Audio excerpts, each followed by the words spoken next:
आ जाइए देखते हैं शैलेंद्र श्याम शास्त्री चैनल के माध्यम से इसके प्रोपराइटर हैं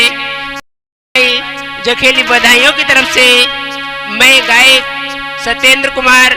परम पूजनीय गुरुदेव सतीश कुमार शास्त्री का शिष्य हूँ। मेरा साथ दे रहे हैं दुर्वेश शास्त्री नौगमा की तरफ से, ढोलक पे साथ दे रहे हैं नन्हे भैया नौगमा की तरफ से, चिमटा पे साथ दे रहे हैं सुखबीर भैया नौगमा की तरफ से, मेरे पास में बैठे हुए मेरे भतीजे नरेंद्र और डॉक्टर जखेली की तरफ से। आ जाइए देखते हैं एक भजन की तरफ जो लिखा है, तेरी बहना राधा की तिरछी नजरिया कब जामे